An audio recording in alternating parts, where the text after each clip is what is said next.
Order! Order! You are an incorrigible delinquent at times. Behave yourself, man!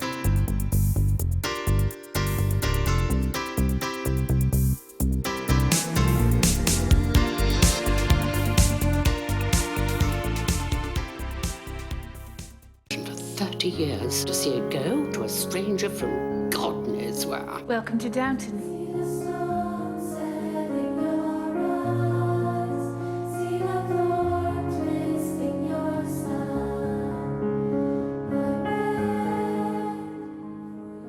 Downton Abbey continues weeknights on ITV Encore. LA and the south of France are the locations where the singers will be fighting for a place in Sharon and Nicole's final three. The X Factor judges' houses continues tonight at 7:30.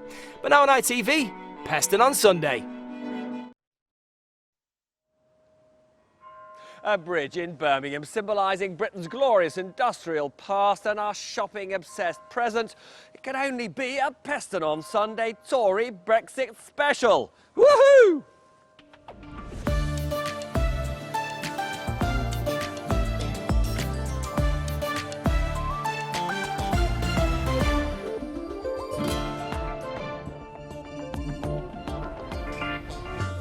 Good morning and welcome to Peston on Sunday.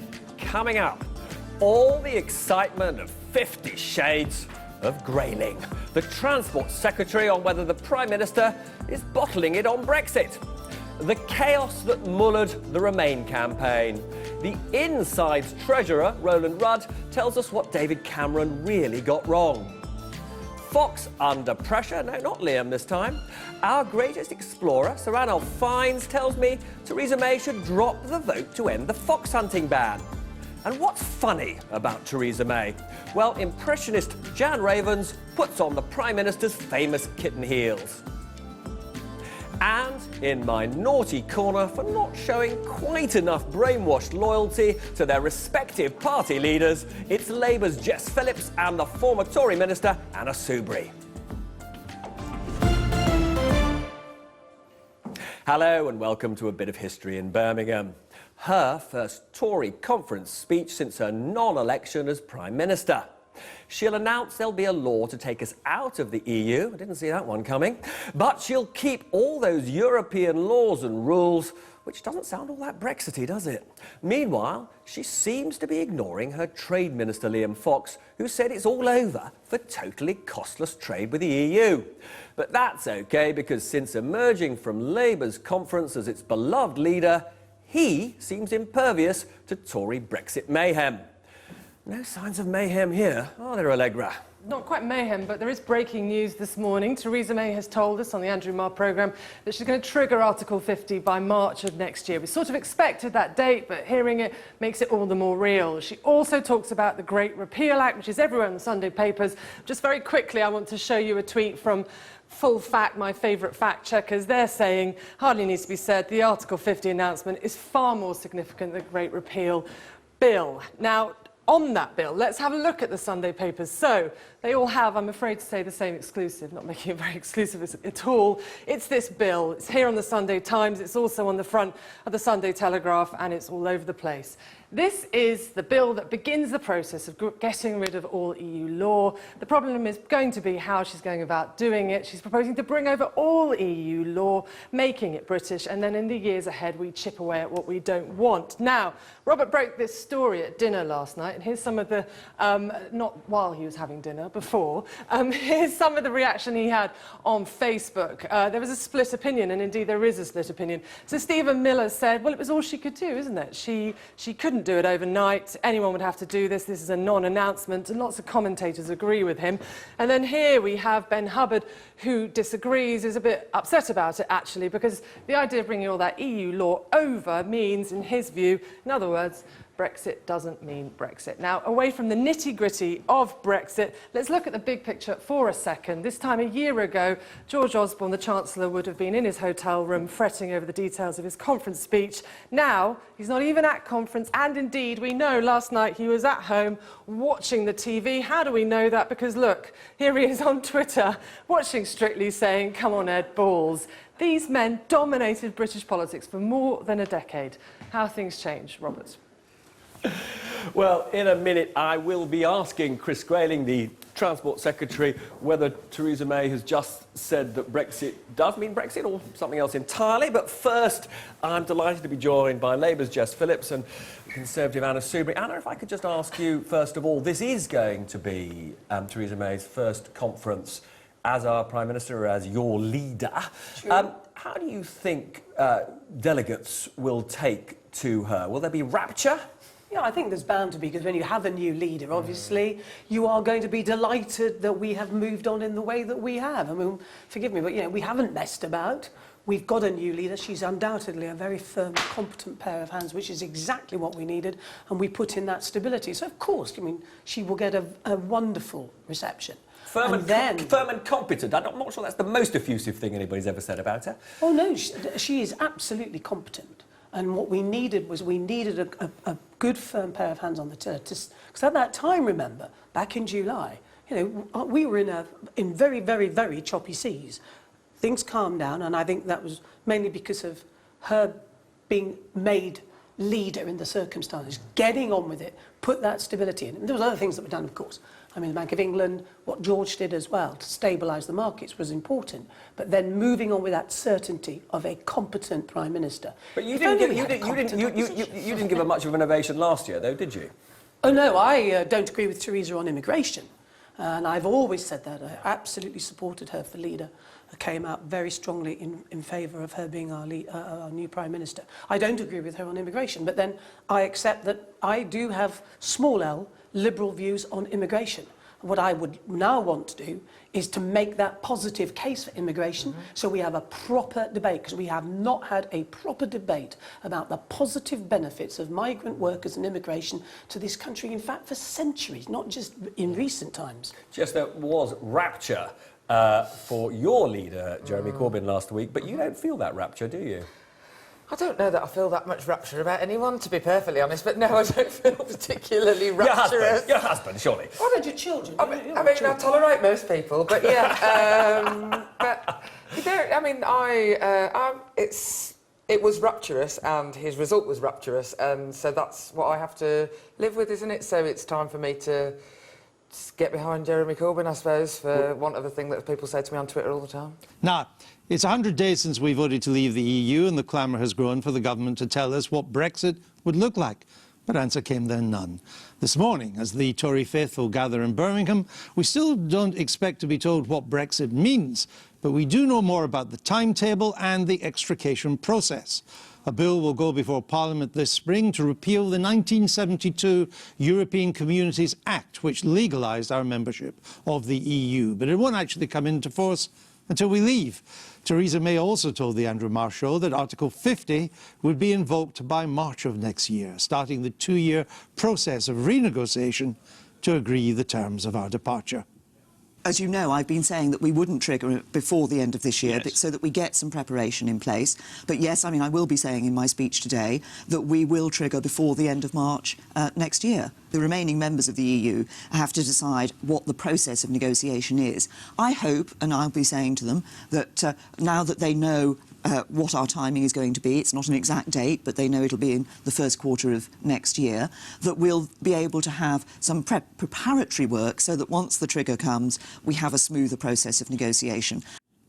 Theresa May on this channel just over an hour ago. Rachel, what do you make of it?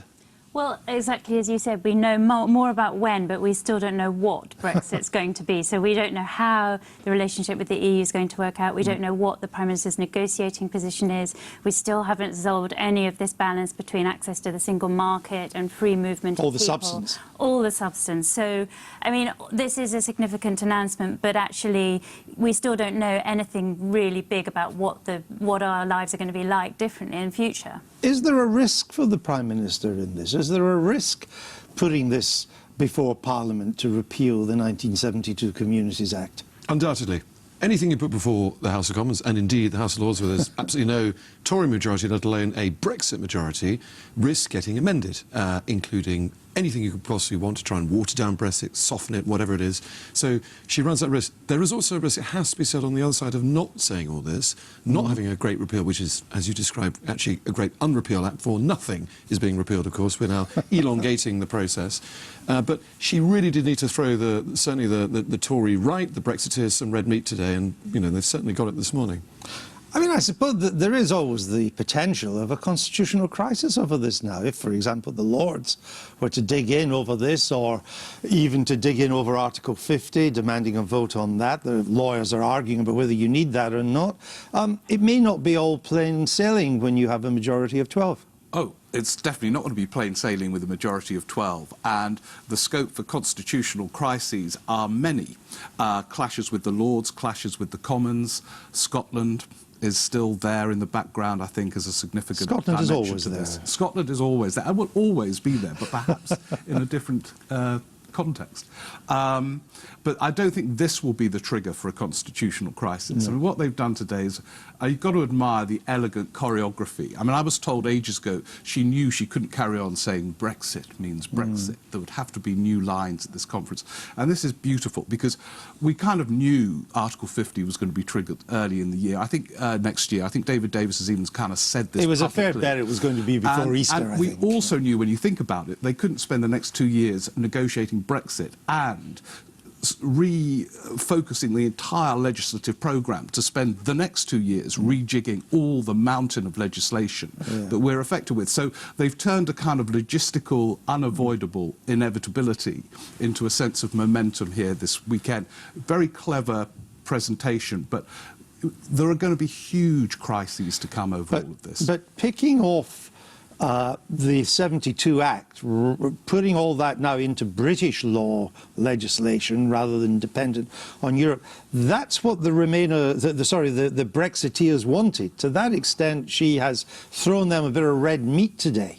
Yes, but we still don't know what Brexit is going to be. No. So, I mean, it's But, in a you way, know, it's there's a bit of everything red and it's meat keeps nothing. you going for a It while. keeps them going for a little while, maybe get them through to lunchtime, you know, after their nice today bacon or tomorrow? sandwich. Probably just till today. Just I today. thought. I mean, the tactic here is to get some stuff about Brexit out, get them talking about that, then move on to the agenda she wants, the domestic. What do you think? Good luck with that. Yes, that's... There is You clearly... reading my script that's coming up. That's It was on the auto cue, I'm sorry. Clearly, Theresa May is obsessed about not making her premiership all about Brexit. Yes. Clearly, it is all going to be about Brexit, but she's desperate to... She must remember, she does need to also define herself away from Brexit. Who is Theresa May? What does she really believe? We've heard sort of whispers of that, but the next 3 days, once we get past today, is a chance for her to do all that. However, of course, her fringes. Lynn Fox is talking at no less than 2 fringes today. Wow. David Davis coming up. 2 opportunities for a story at least there. The idea that these men of great talent and potential ego as well won't be able to stop themselves from having some feelings hurt, I think is You haven't highly mentioned likely. Boris even. Boris who? And I haven't spotted Boris on the fringes. I wonder if you've been Bound to be avoid doing it. something. We started thought. talking about the significance of fringe meetings again. You know, the fringe meetings have been quite dull at party conferences recently, but suddenly, because of this issue, I think people are going to pack them out, because that's where words might be said. I like the way you explosive think. words. We live for fringe meetings. See Some you later. Now, this Great Repeal Act, it's a statement of bleeding obvious, isn't it? As soon as we voted for Brexit, we were going to have an act to take us out, weren't we? Well, you have to have what's the significance of it? Well, you have to have an act that takes you out, yes, but of course we've got to do that. You can't just wait and see. We have to prepare the legislative ground. At the moment we leave, the European Communities Act 1972 has to go. Yep. And yes, we do have to address the question of what happens to the laws before and after. When will we see a draft bill? Well, it's going to be in the next Queen's speech, so it'll be not this session, which finishes next May, but it'll be in next year's legislative programme, which will start in May. I don't know the exact dates, won't be decided yet, but it will be in Parliament between May 2017 and May 2018. Now, when you were at the forefront of the Brexit campaign, you and your colleagues were saying the great thing about leaving is all those terrible EU laws are going to be repealed. Well, she's putting in place an act which is going to enshrine all those European laws in British law, so you're doing the reverse of what you promised. Actually, no, this is exactly what I said should happen during the referendum campaign. You may remember the Remain campaign argued that it would take us 10 years to leave, there'd be this extraordinarily complex process, we'd have to get rid of all the European laws, replace them with new laws, it would make the whole thing impossible, it was inconceivable we could leave. Well, the solution to that was always what the Prime Minister is now proposing to do, which is on the day after we leave, the laws of this land are the same as they are the day before we leave. But what is crucially different is we then have control of our laws. We then have the freedom to keep the things we want to keep, environmental issues, for example, what's going to be in workers' repealed? I mean, rights. people know what's going to be kept. What's going to be actually repealed, given it's all so terrible, this stuff from Europe? Well, what the bill does, what the Act, I hope, eventually does, is it gets rid of the supremacy of European law, decisions taken by the Commission, the European Parliament, the European Court of Justice over the United Kingdom cease to apply. But so you that's can't the thing tell that us changes. now the stuff that's been imposed on us that you were saying was so terrible. You can't tell us what of that is going to go, can you? Well, there's some things we want to keep in the area of the environment, for example, in the area of workers' rights. There are other things that we want to get rid of. I think people would want to know what's going to go, though. Well, what people want, in my view, is a degree of certainty as to what's going to happen. If you're running a business, you don't want to think that there's a day at which all the rules you operate by fall off a cliff. You're very happy to countenance change. You're happy that we change things in a way that benefits your business, but you don't want dramatic change with uncertainty. The point about this is it allows us to change over time the things we don't want, and it allows us to keep the things that we do want. Now, you said that you said during the campaign that this was the approach you would want. Yes. But you did say a number of other things. You said, for example, you wanted a points-based immigration system. The Prime Minister said, we're not going to have that. You said we would have immediate negotiations on bilateral trade relationships with countries like America and China. We can't have that. You sold us a pup, didn't you? Well, there are informal discussions taking place across the piece with other governments. Well, Liam with Fox the has been European Union. absolutely clear that he can't have proper negotiations. He's been clear about that. He can't have a formal negotiation because under EU law, that is today the responsibility of the European Union. But of course, we can have informal conversations with other countries that are already saying to us they want to have free trade deals with us You did after we mislead leave. voters on that, didn't you? And what about that points-based? What about that points-based system, which you said is the one we should adopt? Well, the thing I said all the way through is we wanted to have control over the flow of people into this country. That's what we're going to have. The actual approach... How are we going to have the control? Well, the Prime Minister has said we'll look at a number of different options. We'll bring forward the detailed plan in due course. But we will have, as a nation, the ability to control the flow of people into the country, and that's what the public voted for. Now, Liam Fox, the International Trade Minister, and you should know a thing or two about this, since trade is his area, signalled at the end of last week that we would be outside the single market, outside of the customs union, and we would be imposing WTO, World Trade Organization, tariffs. In other words, free trade, costless trade with Europe would end. Well, people have been interpreting what Liam has said, what David Davis has said. Liam has said nothing of the sort. What we've said is we're not going to give... What did he say then? What we are not going to do is give a running commentary on the detail of where we're going to get to. We will have... So it was a meaningless speech? We will have a sensible agreement with the European Union that allows us to, or particularly allows them to carry on trading with us. Because you've got to bear in mind, we have a huge trade deficit with the European Union. We buy far more from them than they buy for us. We're their most important customer. So we will need a deal that works for them and works for us. We will need a deal that allows us to be champions of free trade around the world, but also it's in the interest of this country and the rest of the European Union that we have a sensible basis to carry on trading. And what we've always said is we'll have a deal that works right for both of us. Now, the Prime Minister has said this morning that by the end of March, we will have triggered Article 50. That's the moment when the formal negotiations on leaving the EU begin, a 2-year process. Will we know by then whether or not we are going to have proper access to the single market? Well, the negotiations themselves will happen over that following 2 years, and we're not going to set out in detail our negotiating position. But will we know what we want by then? Will there be a statement from the Prime Minister before we trigger Article 50 about the kind of trading relationship we want with the European Union? Well, of course, she will say more to Parliament before we reach that point, but we're not going to set out in detail our negotiating position before the negotiations start. So it could still be very uncertain what we actually want in terms of our trading relationship with the European Union? Well, our job is to negotiate the right deal for Britain, and indeed the right deal for the European Union, because we're their biggest customer. But what nobody would expect is for us to set out in detail before a negotiation exactly what the end point should be, because by definition that would make the negotiation something that was irrelevant. I think a lot of British businesses will be unhappy about that because they want more clarity. What's the magic of the end of March? Why does it matter whether we trigger the Article 50 by then? I think it's really important that we actually give some certainty about the process. We've obviously taken the time to do groundwork. Today's announcements are part of the process that we started back in July. Across the summer, a lot of people, ministers, civil servants, have been doing preparatory work, having informal discussions, talking through the best strategy. Today's announcements are a staging post on the route towards triggering Article 50 and towards holding the negotiations. I mean, the former Chancellor George Osborne said he thought it was a mistake to set a deadline of that sort. He's wrong, is he? Well, Theresa May was always very clear. She wasn't going to trigger before the end of this year. But equally, we do want to give some certainty. We can't just leave this to sort of dribble out into the future. We do need to get on with it. We've got a vote to fulfil. It is right and proper that Theresa sets the deadline that she has today, and we need to get on with it. People expect that. Hugely important conversation, and we're going to have more with Chris Grayling after the break.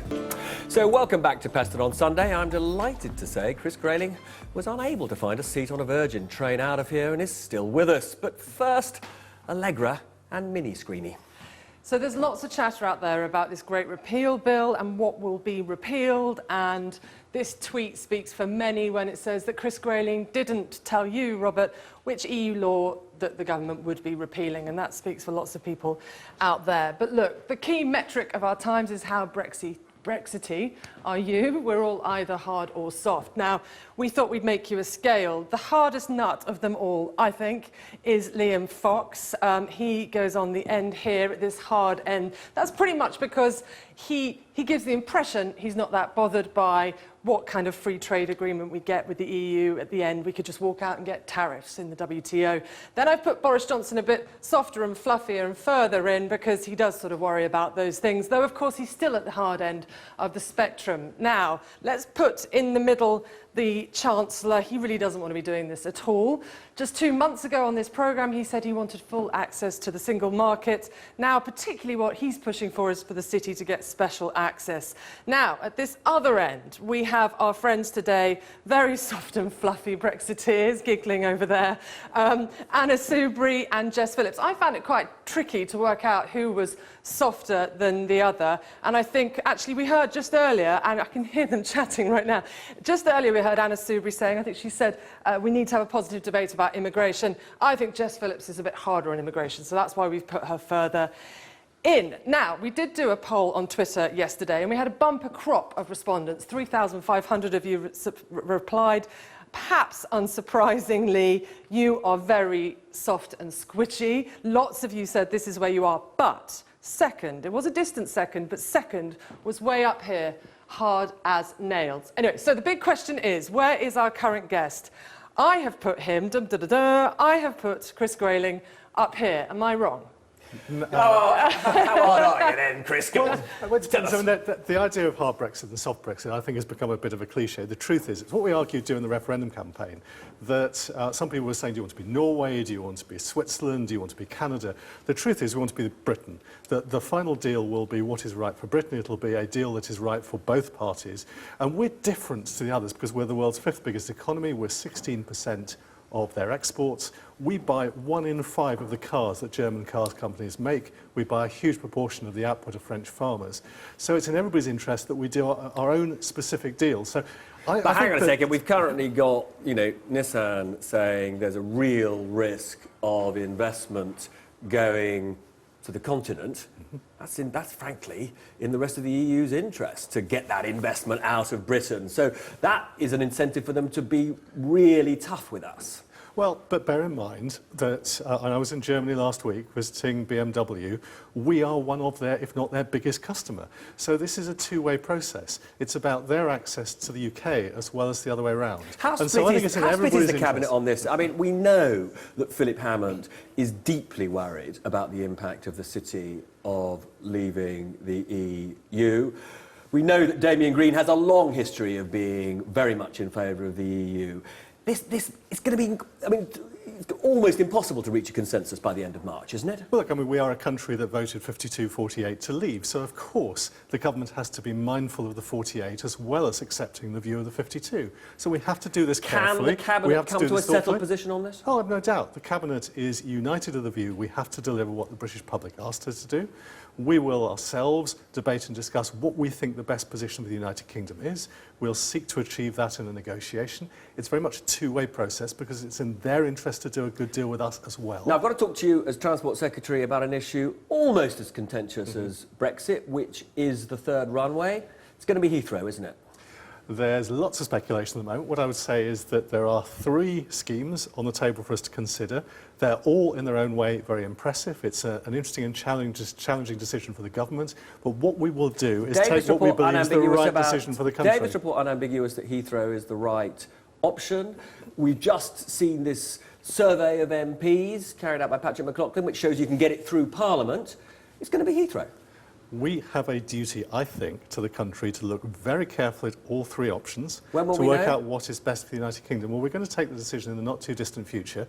I'm not going to give you a set date, but we recognise the importance of getting this right. But what Theresa May and I have done over the summer, we both moved into our jobs in July. We've both taken the time to look at these issues carefully, so we're not deciding on the hoof. Just to be clear, when you say no set date, it is this month, though, isn't it? We got, I thought, a clear statement from the Prime Minister it would be this month. Well, I'm not aware of anybody setting specific dates. All I can say is we're going to take the decision very soon, and we'll take the best decision that we think is right for the country. Do you know what that right decision is in your own mind? Well, I've got views, other ministers have got views. What I would say, though, is I've been genuinely impressed by all 3 of the shortlisted options.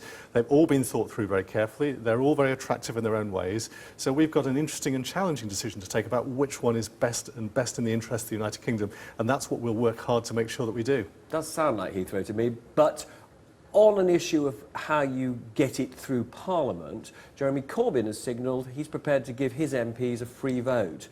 Could this be a free vote for Tory MPs? Because we know that Boris Johnson, for example, has very, very strong views that it shouldn't be Heathrow. Well, of course, there are strong views around on this, and this is one of the things that we will address when the final discussions take place between ministers in the next few weeks to try and set out a right path. Well, we'll look at all different options to respect the views of Parliament, to ensure that Parliament has a say on all of this, but also that we take the right decision and set the right decision for the United Kingdom. Now, Theresa May has talked about having a whole new style of government. One aspect of that is that Downing Street is much more controlling of everything that people like you do than the previous regime. Are you finding that difficult? Well, I think this has been slightly mischaracterised, to be honest. I mean, if you look at a major decision, like the runway decision, like the decision over Hinckley, of course it's right and proper that the Prime Minister is absolutely involved at the heart of that decision-making. Of course that's the right thing that should happen. These are strategically important decisions for our nation. But I haven't found that in the day-to-day operation of the Department of Justice, the Department of Transport... Remember which one you're at now? But I was going to say, compared with when I was at the Department of Justice, the Ministry of Justice with David Cameron, and with now decisions around transport with Theresa May, I have not found a significant difference. In both cases, we would, of course, keep Downing Street properly up to speed with what we're doing, because the Prime Minister's hauled before the Commons every week for Prime Minister's questions. Now, has Theresa May's central team cleared your speech for tomorrow? Oh, well, they've read it. You would expect them to have read it. It's all cleared, all through, because I was hearing that some ministers were having difficulty getting their speeches cleared. Well, I don't think there's been very much change. I think there's a few words been requested here and there, but no, absolutely fine. No interference, good teamwork. And I've found so far the relationship with Downing Street just as collaborative, just as good as I found it when I was doing the Justice Department 2 years ago. Now, there was some talk that the reason you were in the transport job rather than doing the international trade or the Brexit negotiations was because Theresa May made those as very internal political appointments, assuming they would fail, and that you would then nip into one of those jobs. Is that what you're looking forward to? Well, as I'm going to say in my speech tomorrow, I'm the Transport Secretary who is Transport Secretary because I've always wanted to do it. I shadowed in opposition. I was on the Select Committee. It's an area of politics I think can make a real difference to this country. The decisions I take, the projects I'm involved in will materially affect the lives of people up and down the country, and that's a great privilege as a minister. You know you can make a difference. Chris Grayling, lovely to see you. I thought that was an absolutely gripping conversation. Now, the PM, as I said, hopes her announcement will deal with Brexit on day one, so the conference can get on to talk about other matters. She'll be lucky, as someone just said. But as you can see from this, where is it? Not so slim tome. Well, actually, it is pretty slim. It's the conference guide. But there must be plenty of other issues to talk about, maybe even argue about. Our Ellie caught up with two Tory MPs from different sides of the party before they set off to see what they think lies in store for Mrs May this week. On the road again. Just can't wait to get on the road again. The life I love is making music with my friends. And I can't wait to get on the road again. So do you actually enjoy going to conference? I do. It's not as much fun as when you're not an MP, because now people want to talk to you and everybody has a question for you. But do you make contacts? Do you network? Overall, yes, I do enjoy it. So do you think Theresa May gets nervous about conference? I mean, it's a big day for her speech day. I think if you're performing on a big stage, whoever you are, you ought to have a few nerves jangling around. It keeps you sharp. But, you know, she's a polished performer. I'm sure she'll know exactly what to do. Theresa May will also know she has several contentious issues she needs to deal with this week. It's perhaps not surprising then that day one of the conference is Brexit Day. We're pretty well balanced between those of us like myself, representing constituencies with really high levels of research and science and agriculture, who will be very keen, but probably pragmatically understanding that we're not going to hear everything tomorrow. And there are the rest of the party who are just desperate for information. And if they don't think the deal's going in the right way, will want to say something about it. I think the time frame is pretty clear. We're going to trigger Article 50 some point relatively early in the new year. That means that we'll get the negotiations done a good year before the general election. The rest is going to be important meat on the bones. But in terms of the core strategy, Theresa May goes into this conference with a very united team. So a unified front, albeit perhaps fragile. But then there's the question of grammar schools. It depends whether we hear more about it. You know, the concept in its one-dimensional sense, you can't have a problem with that, can you? Giving parents choice and giving bright children the chance to do well academically.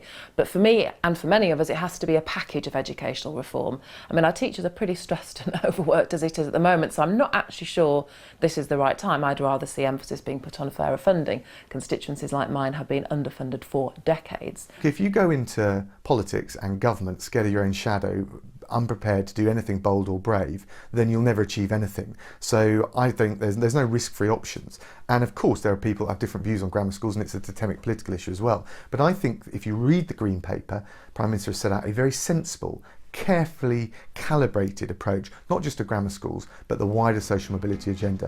The new PM also faces some big strategic decisions on expensive projects like airport expansion, an area even her cabinet can't agree on.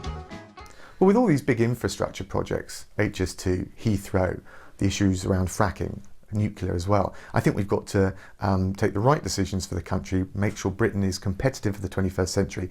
Each one of those is thorny in its own right, but what I think is most important is we look at it very carefully, take the decision and move on. That's where we will start to see the metal in Theresa, and I have no doubt that it's there. Whilst on the one hand, having a Prime Minister, you know, nobody could have been more delighted than I was that we managed to cut the tax credits changes. But having a Prime Minister that sticks to their guns, I'm not for U-turning, you know, maybe it's time we saw some steel, so this will be the first big test. How confident are you going to this conference that it's all going to be sorted and you're going to be one big happy family? Well, people predicted an economic nosedive after the referendum. People said there'd be political chaos. Actually, the economy's proved resilient. We've got a strong team, and I think there's a sense of resolve on all sides of the party on all of these different issues to get behind this Prime Minister and this team and make it work. Last year you got into a bit of trouble on being quite vocal about refugees and about welfare changes. Some suggestion you weren't really a proper Conservative. I mean, how do you take that? I think I'm absolutely a proper Conservative. I think actually my party needed reminding what Conservative was. Our job is to help people who need a leg up. Is Theresa May on the right track? I hope so, and I sense so. Her opening speech on Downing Street told me she absolutely is, but like all these things, we'll hear more about it this week. We'll go and find out. can't wait to get on the road again.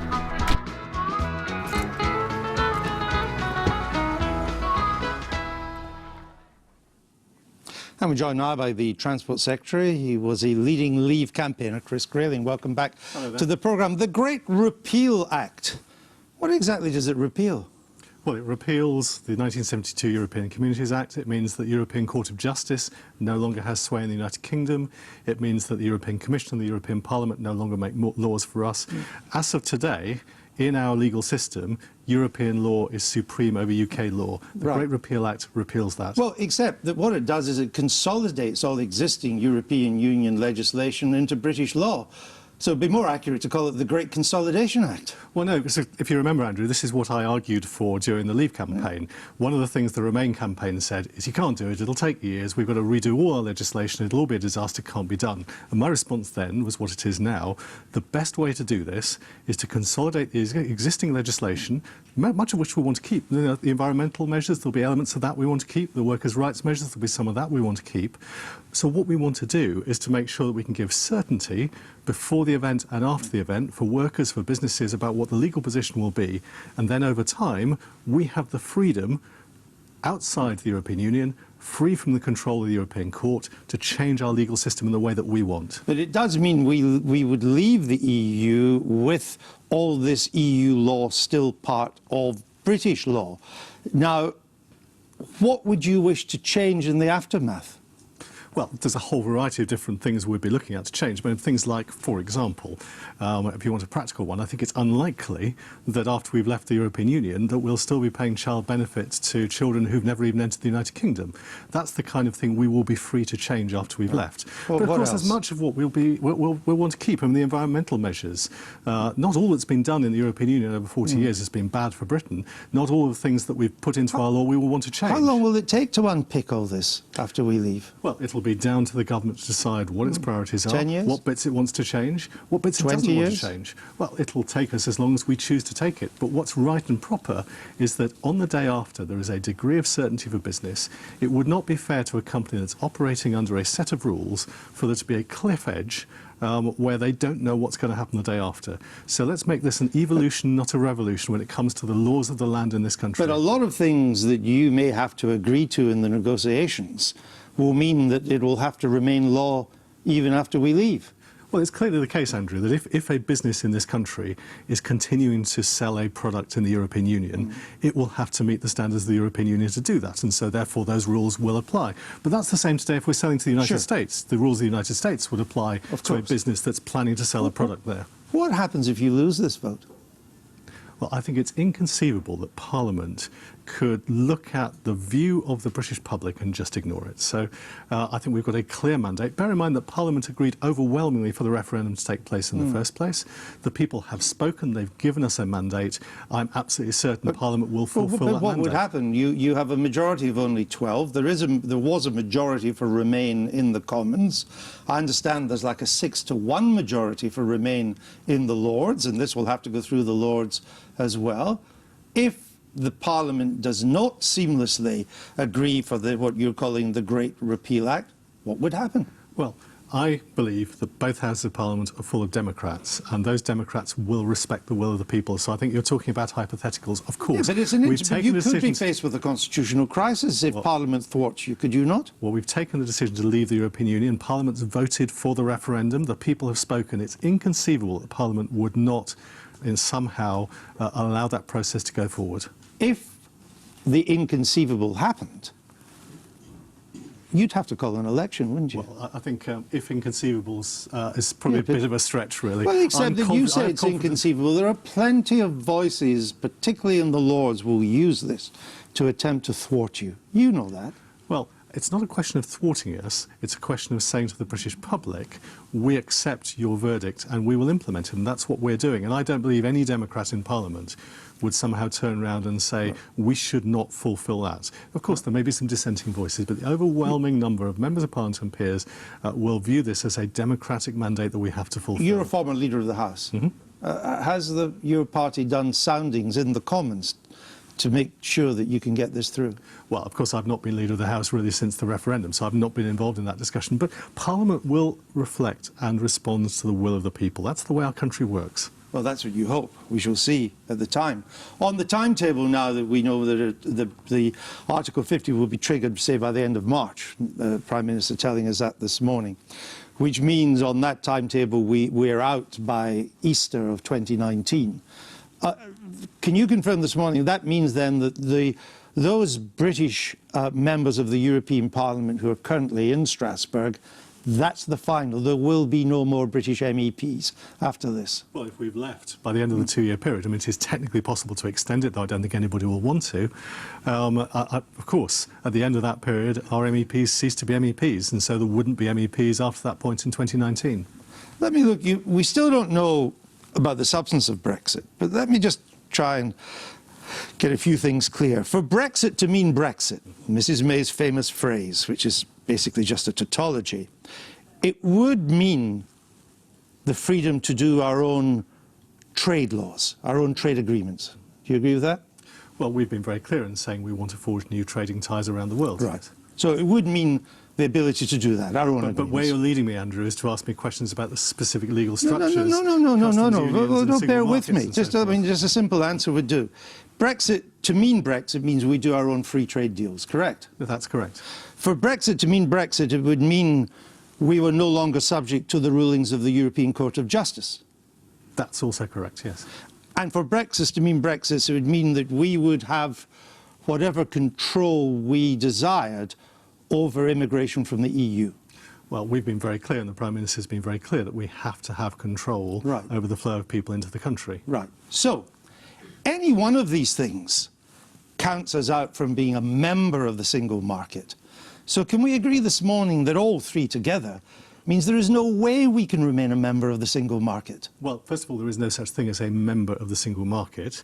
There are a number of different organisations that have different trading relationships within Europe, whether as part of a customs union, whether as part of the European Economic Area, whether as part of the European Union. We're effectively a member of the single market now, but we can't be after this. But the point I'd make to you, Andrew, is the question I think you asked me and others have asked me during the referendum campaign, do we want to be Norway, do we want to be Switzerland, do we want to be Canada when it comes to our trading arrangements? We want to be the United Kingdom.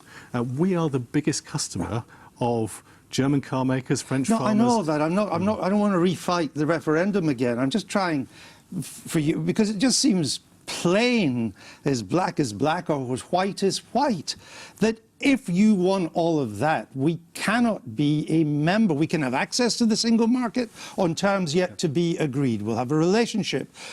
But why cannot you say, of course we won't be a member in the way we are currently a member of the single market? Well, we won't be a member of the European Union, but there is no such thing as a membership of the single market. The single market is a fairly nebulous entity with different elements to it. There is actually no single market in services, for example. Single market. Well, there is, but it's just not as developed as goods. And where we will end up with is, I believe, a trading partnership with the European Union on terms to be agreed that will work for both of us, because it's in their interest to do that. Which will be access, but not membership as at the moment. You cannot be a fully paid-up member of the single market without the European Court of Justice ruling on it, and you don't want that. So I don't understand your problem. But then you're prejudging the outcome of the negotiation. I don't know for certain where we'll end up. What I do know is that our goal should be and is to have the best possible partnership, the best possible working arrangement, the best possible trading arrangement with our European neighbours. And that's what we'll work towards. And we're different to the other countries that have been involved in these discussions in the past. We're the fifth biggest economy. We're a major part of the European we heard all economy. that during the referendum. I'm just trying to get some clarity on what it might actually mean. But let me move on to your brief. Transport. When will you give us the decision on runway expansion? So we'll take that decision shortly. I'm not going to set a date today. I've spent the summer looking at the three different options. We have on the table three very well presented packages. The Airports Commission has looked at this carefully. The Prime Minister and I have wanted to take the time to make sure we've understood the options in detail, understood the strengths and understood the weaknesses of each. So this year? We will reach our point of decision shortly. This year? Well, I'm expecting to do this shortly. I'm not going to set a date on it. But shortly means in this year, surely. Well, I don't want to wait unnecessarily long to take a decision, but nor do I want to set a date so that people start working towards that date. Will there be a free vote? Well, we've got to take final decisions on how to handle it within Parliament. My driving goal in all of this is to identify the best option for Britain and then make sure we take the best possible approach to getting the support of Parliament for what we want to do. So will there be a free vote on it? Well, decisions about how parliamentary handling will be taken have not yet been taken, but we will do this in the best possible way that works in the interest of the country. Theresa May has described the case for expansion at Heathrow, one of your top options, as, quote, seriously flawed. Philip Hammond has described the Heathrow option as, quote, dead as a Norwegian parrot. Don't know why the parrot had to be Norwegian, but it's dead. So if you have a free vote, can you be sure the Prime Minister and the Chancellor will vote for your proposal? What we're looking at today is three options that are very new and different things. But one of them is Heathrow. Well, the options we're looking at today are different to anything that's been considered previously. The two Heathrow options are different to what's been proposed in the past. The Gatwick option is different to what's been proposed in the past. They're all very well-crafted proposals. They're all very interesting. They've all got great potential. We need to decide which one is best for No, I know Britain. you need to decide. That's why I'm asking you. And you've...